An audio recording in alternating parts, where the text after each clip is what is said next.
আসসালামু আলাইকুম সুপ্রিয় দর্শক শ্রোতা, ফার্মিং বস ইউটিউব চ্যানেলে আপনাদের সকলকে সুস্বাগতম জানাচ্ছি। আমি জাহিদুল ইসলাম মিলন। আমি ফার্মডেক্স মাল্টি অ্যাগ্রো ইন্ডাস্ট্রিজ লিমিটেডের ম্যানেজিং ডিরেক্টর। তো ফার্মডেক্স মাল্টি অ্যাগ্রো ইন্ডাস্ট্রিজ লিমিটেড প্রথমে হাইড্রোপনিক সিস্টেম নিয়ে কাজ করছে বিগত প্রায় 4 বছর ধরে। তো হাইড্রোপনিক সিস্টেমটার সাথে আমরা সবাই সেভাবে পরিচিত না। এটা হচ্ছে সয়েললেস কাল্টিভেশন, মাটি ছাড়াই গ্রিন হাউস করে বা পলি হাউস করে যে চাষবাস করা হয় এটাকে হাইড্রোপনিক সিস্টেম বলে। তো আমাকে অনেকেই ফোন দিয়ে হাইড্রোপনিকের খুঁটিনাটি অনেক বিষয় জানতে চান। তো হাইড্রোপনিক অ্যাকচুয়ালি ওইভাবে মাঝে মাঝে দুই একটা প্রশ্ন করে হাইড্রোপনিক শেখা যায় না।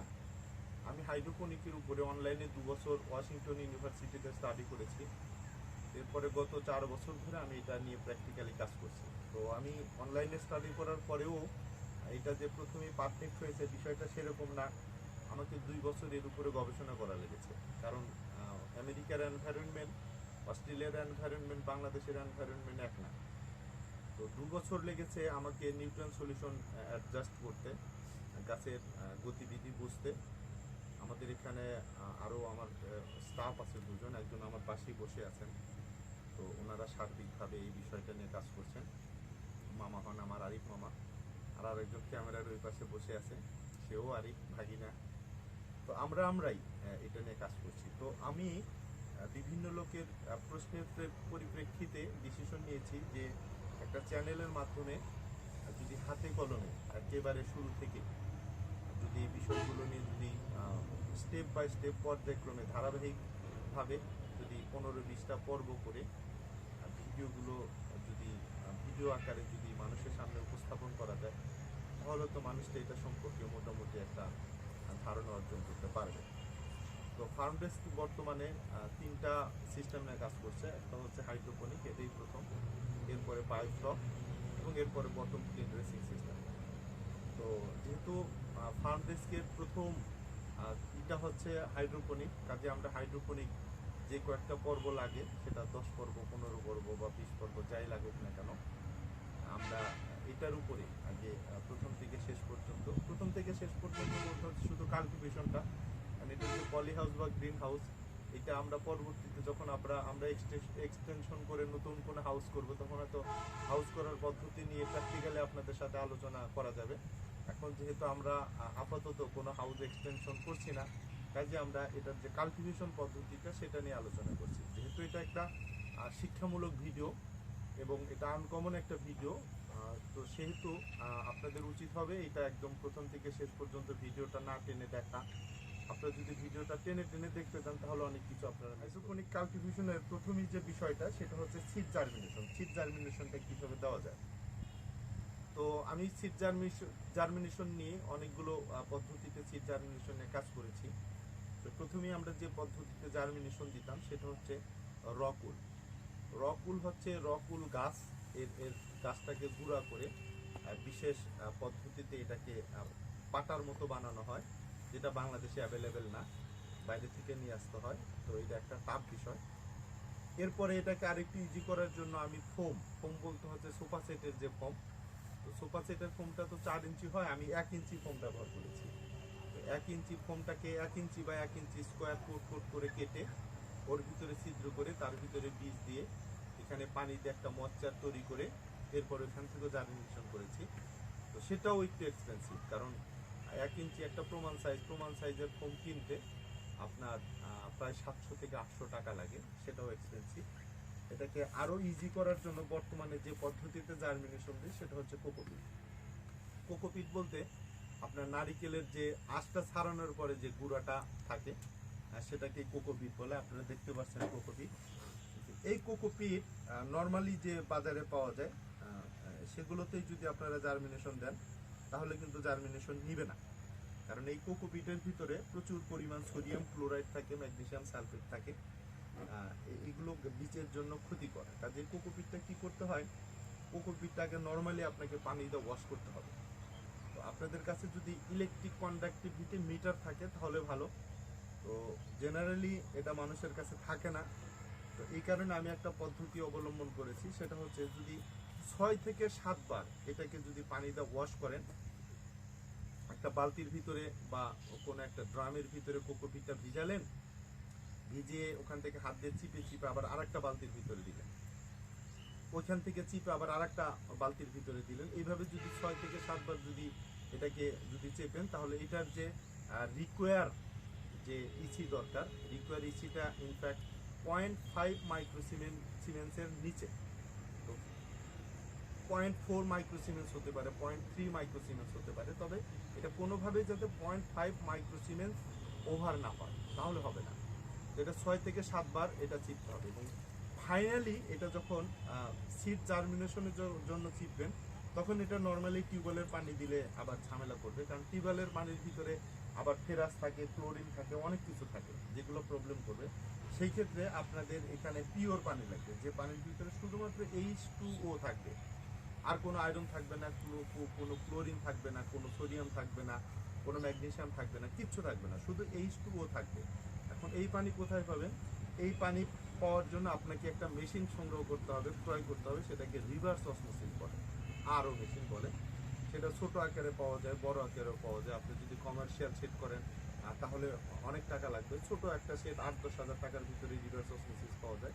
সেগুলো আপনার সংগ্রহ করে ফাইনাল ওয়াশটার জন্য আপনার সেই রিভার্স অসমোসিসের পানি দিয়ে এই যে আরিপামো ওয়াশ করতেছে, চিপতেছে, এবং এটা করতে হবে। এবং ফাইনালি যে চিপবেন, চেপার পরে যে ওনার মতো করে চিপবেন, মামা একটু চিপে দেখাও, শক্তি দিয়ে, আপনার শরীরে যত শক্তি আছে। এটা এখন শীতকাল, কাজে এখন এর ভিতরে কোনো প্রকার পানি থাকাই চলবে না। গরমের সময় একটু পানি থাকলে প্রবলেম করে না, কারণ গরমের সময় গাছের পানির প্রয়োজন হয়। এখন দেখেন এটা অনেকটা শুকনার মতো কোকোপি, এর ময়শ্চারটা যেরকম থাকতে হবে, উনি চিপে চিপে এখানে একটা স্তূপ বানাচ্ছে। আমি ফাইনালি যেটা কি করব, এটা 1 মুঠ নেব। এটা 1 মুঠ নিয়ে এইভাবে একটা চাপ দিব। এই দেওয়ার পর দেখেন এই 2-1 ফোঁটা পানি পড়বে, বেশি পড়বে না, তাহলে এটা পারফেক্ট আছে। যদি এর চেয়ে যদি বেশি পানি ঝরঝর করে যদি পানি নিচের দিকে পড়ে যায়, তাহলে বুঝবেন যে না, এটার ময়শ্চার অনেক বেশি। এই ওভার ময়শ্চারের কারণে আমরা এখানের যে বীজটা দিব, সেই বীজটা পচে যাবে, বীজটা জার্মিনেশন নিবে না, অঙ্কুরোদ্গম হবে না। আর যখন গরমের দিনে আপনারা করবেন, তখন এটা চাপ দেওয়ার পর 2-4 ফোঁটা পানি পড়বে। এখন যেমন দেখেন পানি পড়েই না, এই যে আমার হাতের এখান দিয়ে 2 ফোঁটা পানি ধরে আছে শিশিরের মতো করে, এরকম হবে। আর গরমের সময় হচ্ছে আপনার পানি পড়বে, কিছু পানি পড়বে। তো এই হচ্ছে আপনার কোকোপিট প্রসেসিং এর বিষয়। তো আমাদের কোকোপিট প্রসেসিং হয়ে গেল। এখন এটাকে আমরা যেটা করব, সেটা হচ্ছে এটাকে আমরা এইরকম গ্লাসের ভিতরে করব। তো আমাদের এই গ্লাসটা চায়না থেকে ইম্পোর্ট করা, এটাকে নেট পট বলে। এটা হাইড্রোপনিকের জন্য বিশেষভাবে তৈরি। তো এখানে যে পিভিসি পাউডারটা ইউজ করা হয়েছে, এটা 100% ফুড গ্রেড পিভিসি পাউডার। যেহেতু বাংলাদেশে এটা অ্যাভেলেবেল না, সেক্ষেত্রে আপনারা এটার বিকল্প স্বরূপ যেটা করতে পারেন, সেটা হচ্ছে 1 টাইম গ্লাস, অথবা কফি যে পটগুলো আছে সেগুলো তো এরকম ছিদ্র থাকে না, এগুলো আপনারা ছিদ্র করে নিতে হবে। তো আপনাদের ছিদ্র করার সহজ পদ্ধতি আছে, তাতাল গরম করে তাতাল দিয়ে এইভাবে আপনারা ছিদ্র করতে পারেন, অথবা এইভাবে টেনে টেনে লম্বা লম্বা চারিদিকে ছিদ্র করতে পারেন। নিচেও এরকম দেখেন, নিচে এটার অনেক হোল আছে, নিচেও তাতাল দিয়ে ছিদ্র করে হোল করে নেবেন। তো এইভাবে আপনারা গ্লাস তৈরি করে নেবেন। গ্লাস অথবা দেখবেন যে এরকম জার্মিনেশন দেওয়ার জন্য বর্তমানে ওই যারা চারা বিক্রি করে, ওরা কিছু ট্রে কিনে নিয়ে আসে। কিন্তু এই ট্রের একটা নেগেটিভ সাইড আছে, সেটা হচ্ছে ট্রেগুলোর শুধু নিচে একটা ছিদ্র থাকে, যার ফলে পর্যাপ্ত পরিমাণ অক্সিজেন এর ভিতরে ঢোকে না, যার ফলে চারাগুলো হেলদি হয় না, চারার স্বাস্থ্যগুলো ভালো হয় না। তো আমি বিভিন্ন এরকম গিয়েছি, আমি একটা নামই বলি, যেমন ম্যাক্সিম অ্যাগ্রো বগুড়াতে আমি গিয়েছিলাম। ওদের চারাগুলোর কোয়ালিটি ভালো হয় না, কারণ ওরা তো শুধু চারাই বিক্রি করে, ওরা তো এই চারার পরে এটা কি হচ্ছে সেদিকে খেয়াল করে না। তো ওনারা শুধু নিচে একটা ছিদ্র, এটা এরিয়েশনের জন্য যথেষ্ট না, প্রচুর পরিমাণ অক্সিজেন দরকার এই শীতে। এই কারণে এটার চারিদিকেই ছিদ্র থাকতে হয়, নিচেও ছিদ্র থাকতে হয়। এরপরে এবার হচ্ছে এটা হচ্ছে ভরতে হবে। এটা ভরারও কিছু বিষয় আছে। এখন এর ভিতরে সে যদি কোকোপিটটা যদি এভাবে আপনি খুব শক্ত করে টাইট করে যদি ভরেন, এই যেন আমি প্রথমে শক্ত করে একদম টাইট করে ভরতেছি, শক্ত করে যদি ভরেন, তাহলে কি হয়, এর ভিতরে বাতাস চলাচল, বাতাস বলতে হচ্ছে আমাদের অক্সিজেন দরকার। বাতাসের ভিতরে তো অনেক কিছুই থাকে, আমাদেরটা মূলত হচ্ছে অক্সিজেনটা দরকার। এই যে ভরলাম, এবার এটা একদম টাইট ফিটিং হয়ে গেছে। এর ভিতরে দেখেন আঙ্গুল ঢুকতে চায় না। এই যে দেখেন আমি শক্তিতে আঙ্গুল ঢুকানোর চেষ্টা করতেছি, কিন্তু আঙ্গুল ঢুকতে চায় না। এরকম হলে পরে হবে না। তাহলে বীজটা কি হবে, দম বন্ধ হয়ে যাবে। দম বন্ধ হয়ে সেটার জার্মিনেশন তথা অঙ্কুরোদ্গম এটা বন্ধ হয়ে যাবে। কাজে এটা করা যাবে না। দেখেন এর ভিতর থেকে এটা আঙ্গুল দিয়েও বের হতে চাচ্ছে না, এভাবে হবে না। আপনারা যেভাবে জার্মিনেশনটা করলে পারে 100% জার্মিনেশন হবে। হাইড্রোপনিকে কিন্তু 100% জার্মিনেশন হয়। যদিও 100% বলতে কোনো কথা নাই, কিন্তু আমাদের হয়ে যায় এটা। যদি আপনারা প্রপার এনভায়রনমেন্ট দিতে পারেন সবগুলো বীজকে, তাহলে এটার 100% জার্মিনেশন অটোমেটিক্যালি হয়ে যায়। তো এটার 100% জার্মিনেশন করতে গেলে সবগুলো জিনিস পুঙ্খানুপুঙ্খভাবে করতে হবে। ওই যে দেখেন আরিফ মামা ভরতেছে, প্রথমে একটু হালকা দিবেন, দিয়ে এই যে আঙ্গুলটা সবগুলো আঙ্গুল ঢুকিয়ে দিয়ে হালকা একটা চাপ মারবেন, জোরে না। এরপরে আবার একটু দিবেন, আর একটু চাপ মারবেন, ফাইনালি আর একটা দিবেন, দিয়ে চাপ মারবেন।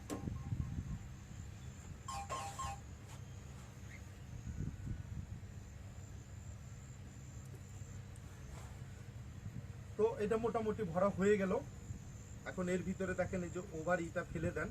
এখন দেখেন এই যে আমি আঙ্গুলটা দিচ্ছি, আঙ্গুলটা দেখেন সহজে আঙ্গুলটা ঢুকে যাচ্ছে, এবং খুব বেশি ঢুকাবেন না, 1 ইঞ্চি পরিমাণ। এটা 1 ইঞ্চি পরিমাণ এখানে একটা হোল করে নিতে হবে এইভাবে। যে এই যেগুলো আরিফ মামা ভরে রেখেছে, এই যে দেখেন এর ভিতরে আঙ্গুলটা দেখেন সহজে ঢুকে যাচ্ছে, বেশি কষ্ট হচ্ছে না। 1 ইঞ্চি পরিমাণ আপনারা ঢুকে নেবেন। এটা এভাবে সবগুলা গ্লাস আপনারা 1 ইঞ্চি পরিমাণ ঢুকে দেবেন।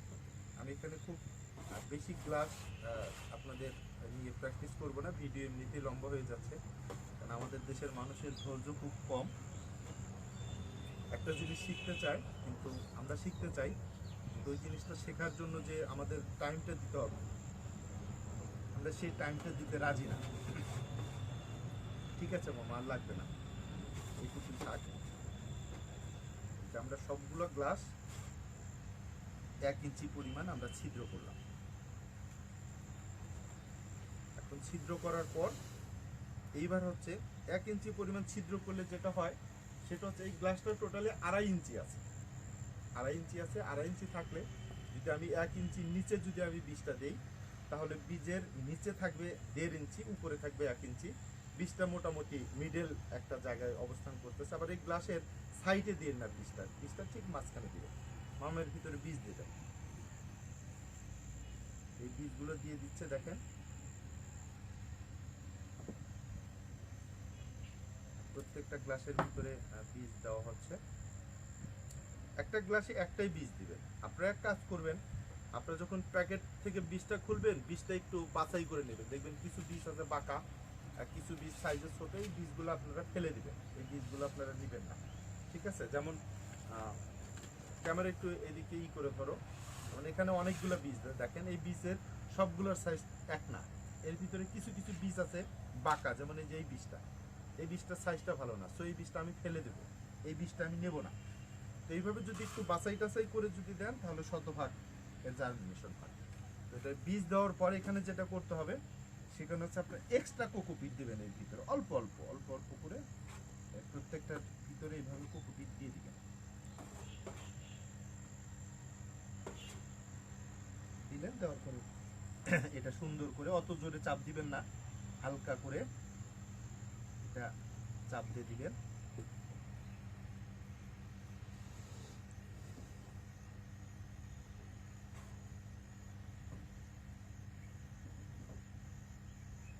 তো আমাদের ছিপ লাগানো হয়ে গেল। এখন যেটা করতে হবে, এটাকে রাখবো কোথায়? তো বীজ যেহেতু কম, এটা প্লাস্টিকের জিনিসে এটার জার্মিনেশন খুব ভালো হয়, অথবা কাঠেও আপনারা রাখতে পারেন।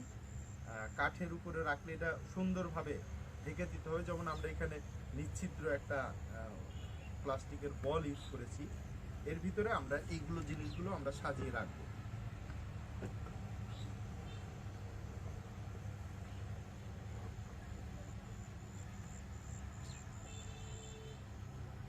সাজানো হয়ে গেল আমাদের। এখন যেটা করতে হবে, এটা ঢেকে দিতে হবে, খোলা রাখলে হবে না। এটা এই যে আমাদের একদম কালো পলিথিন দিয়ে ঢেকে দিবেন, যাতে কোনোভাবেই সূর্যের আলো এর ভিতরে না ঢুকতে পারে।